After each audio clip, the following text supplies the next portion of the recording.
ডাক্তারবাবু খুব কষ্ট হচ্ছে। আরে কিচ্ছু হবে না তোমার, তোমাকে রিকভারি করতেই হবে। শ্বাস নিতে থাকো, শ্বাস নিতে থাকো, চোখ বন্ধ করবে না। তুমি পারবে, তুমি বেঁচে উঠবেই।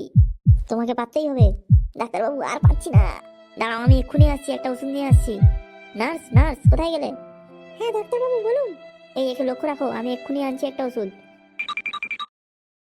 ভগবান, আমার স্বামীকে সুস্থ করে দাও। এই বেড নাম্বার 21-এর বাড়ির লোক কে আছে? কেন, কি হয়েছে ডাক্তারবাবু? আরে আপনি কে হন ওনার? আমি ওনার স্ত্রী। বাহ, এই তো কি দারুণ দেখতে। এত বছর ডাক্তারি করে নিলাম, এরকম একটা বউ জোটাতে পারলাম না। ডাক্তারবাবু বলুন না কি হয়েছে? ওনার কন্ডিশন খুবই খারাপ, আমরা চেষ্টা করছি। হে ভগবান, আমার স্বামীকে বাঁচিয়ে দাও প্লিজ। হ্যাঁ, এবার এই ওষুধটা খেয়ে নাও, তুমি একদম পুরো ঠিক হয়ে যাবে। এই যে খেয়ে নাও। আ হ্যাঁ, এবার তুমি ঘুমানোর চেষ্টা করো। আচ্ছা ডাক্তারবাবু, কিন্তু ডাক্তারবাবু বুকের কাছটা কেমন জ্বালা করছে কেন? ডাক্তারবাবু বাঁচান, বাঁচান। এই জন্যই তো ওষুধটা দিয়েছি।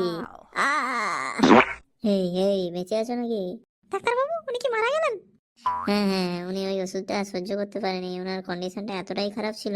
ঠিক আছে, তুমি বাকি প্রসিডিওর গুলো করো, আমি ওনার পরিবারকে বাইরে বলে দিয়ে আসছি।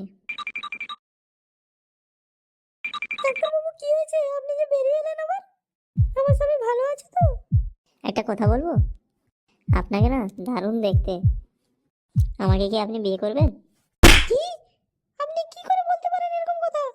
আমার স্বামী মৃত্যু শয্যায় সজ্জিত, আর আপনি এইসব কথা বলছেন? আগে আমার স্বামীর ট্রিটমেন্ট করুন।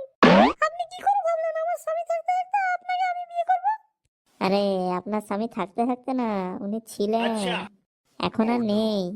Sorry, he is no more. no, no, no, no.